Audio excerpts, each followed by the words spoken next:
I had a lot of health problems when I was a kid. I was underweight and asthmatic, and had terrible eyesight and bad hearing. I was that kid who sat in front of the classroom and squinted at the blackboard through thick lenses.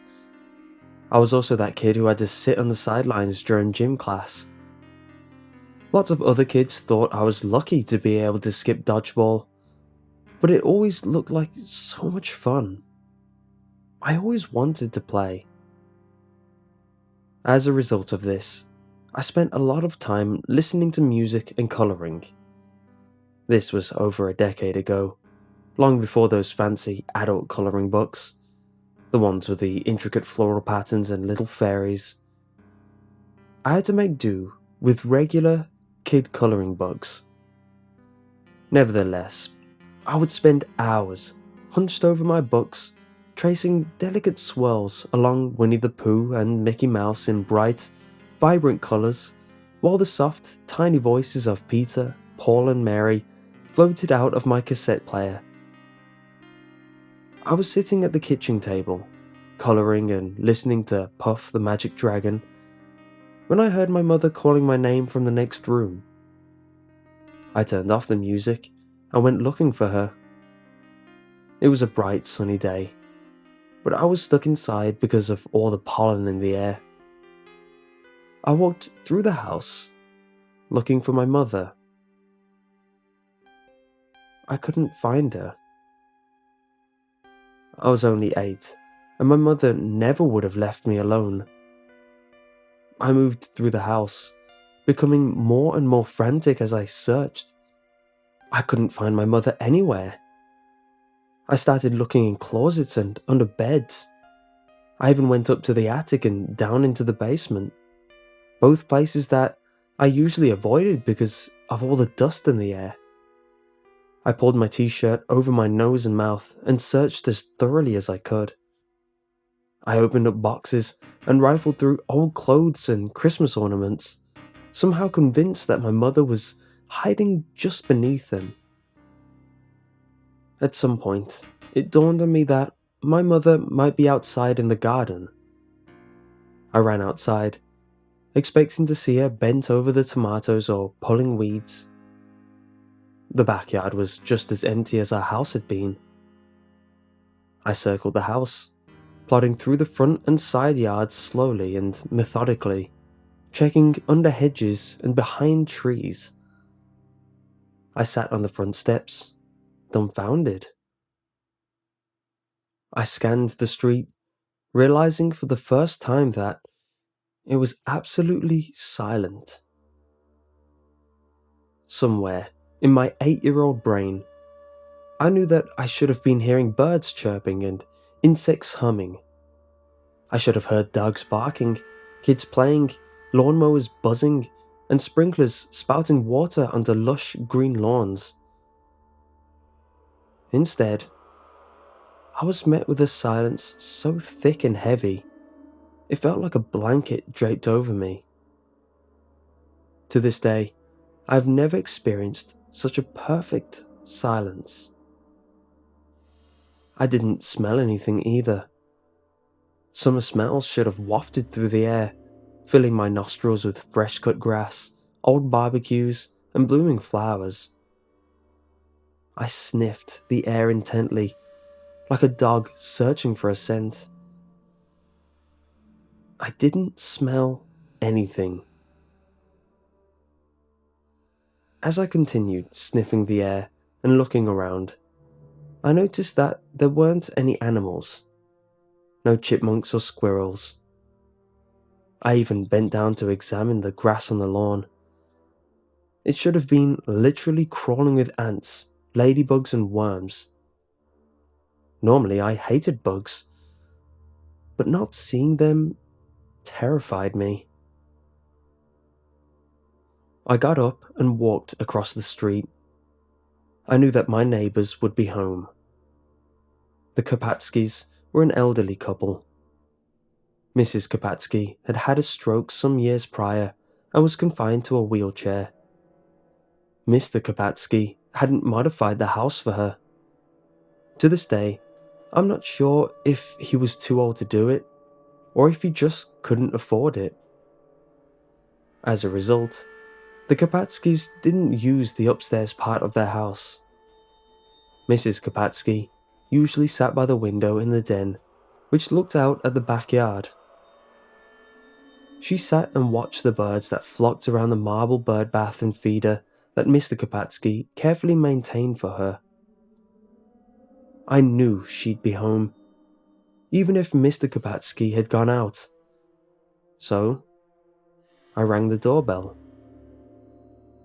The normally gentle-sounding bing-bong was deafening, and I jumped back, clapping both hands over my ears. It echoed, bouncing down the empty street and filling the hollow air. I knew that it would take Mrs. Kapatsky a while to get to the door, so I forced myself to count to 50 while I waited. I pressed my ear against the door, listening for the sharp whirring of an electric wheelchair. I was met with silence. I knocked on the door, hopping from foot to foot impatiently. Like the sound of the doorbell, the knocks rang out loud and clear, booming like gunshots in the stillness. I pressed my ear against the door, desperately hoping to hear Mrs. Kapatsky's wheelchair, or even her voice calling out, "I'll be right there."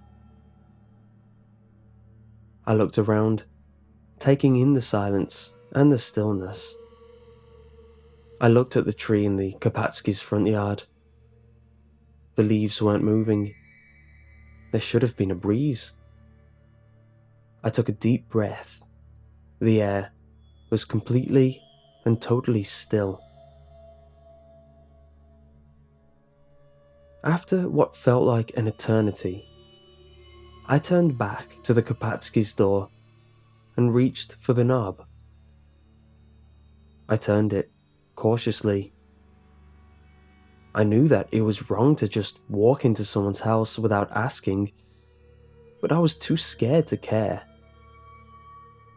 The doorknob turned easily, and I gently pushed the door open. "Hello, Mrs. Kapatsky?" I called out softly, almost whispering, but my voice rang out as if I'd screamed. I winced, waiting and hoping for Mrs. Kapatsky to come rolling out of the den and scold me for not using my inside voice. Nothing happened. The echoes of my voice died away slowly, hanging in the air like invisible stains. I stepped into the house, carefully shutting the door behind me. I called out again, flinching at the sound of my voice, as I walked towards the den where Mrs. Kapatsky should have been sitting in a wheelchair. The den was a small room with large picture windows that looked out over the backyard. The backyard had once been neat and well kept, but it was now weedy and overgrown. The only spots that showed any sign that someone had been there were the bird bath and bird feeder. The den was empty. I don't mean that the furniture was missing or anything like that. All the furniture, knickknacks, and framed pictures of family members were there. Mrs. Kapatsky was not. Her wheelchair stood by the window, empty. Seeing it made the colour drain from my face. I turned and ran out of the house, screaming. Normally, the sound of a child screaming in terror would have made everyone come rushing out of their house to investigate. Nothing happened. The street was completely and totally empty, except for me. I went from house to house, knocking on the doors, ringing doorbells, and calling out for help. in a fit of terror and frustration, I actually threw a rock through a car window, triggering an alarm that blared and wailed, permanently shattering the silence. I didn't encounter a single soul. No one was outside. I was outside for what felt like hours, but the sun hadn't changed or shifted position in the sky. I'd been outside for so long that my pale skin should have tanned or maybe even sunburned, but I was still as pasty as ever.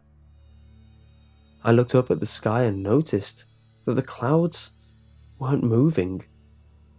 They hung heavily, like gobs of cotton that had been glued firmly in place. I don't know how long it lasted. At some point, I was too tired and hungry to keep looking for people. I trudged back to my house and ate an entire pack of Chips Ahoy cookies. Normally, it would have made me sick, but instead of throwing up, I curled up on the couch and cried myself to sleep.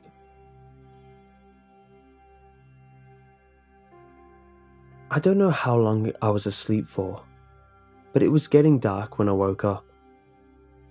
I sat up and looked around. The car alarm was no longer streaking, but the oppressive silence had not returned. Instead, I could hear the sounds of crickets chirping. Somewhere, a dog was barking, and I could hear the wind rustling through the trees. "Hey there, sleepyhead." I nearly jumped out of my skin when I heard my mother's voice. She was standing over me, gently rubbing my shoulder and smiling. "Dinner will be ready soon, okay?" I ran out of the living room and into the kitchen. Upon opening the door, my nostrils were filled with thick, meaty aroma of sloppy joes. My father was sitting at the kitchen table, casually flipping through the newspaper. "Are you feeling okay?" he asked. "You were asleep for such a long time." He pressed his large, cool hand against my forehead and frowned. "You don't feel warm?" I tried telling my parents what had happened. They told me that it had just been a nightmare. They assured me that the Kapatskis were both at home and that no car windows had been smashed. My mother had been gardening for most of the day. She had come in to find me asleep on the couch. She had assumed that I hadn't been feeling well, and she had just let me sleep. I'd apparently been asleep for hours. When I told her I'd eaten an entire packet of cookies, she humoured me by checking first the cupboard, then the trash. The cookies were still in the cupboard, wrapped in the shiny blue and white plastic that I'd tossed into the trash when I was done. The little plastic trash can contained the usual kitchen detritus, but the Chips Ahoy wrapper was absent. I let my parents convince me that it was all just a dream, mostly because the alternative was too scary for my 8-year-old brain to comprehend. For decades, I've been convinced that finding the world completely and totally empty was a bizarre dream. Now, I'm not so sure. I spent most of yesterday retiling the bathroom while my daughter played in the yard with our dog. After a few hours, I came downstairs for a glass of lemonade and found my daughter and the dog both asleep in front of the TV.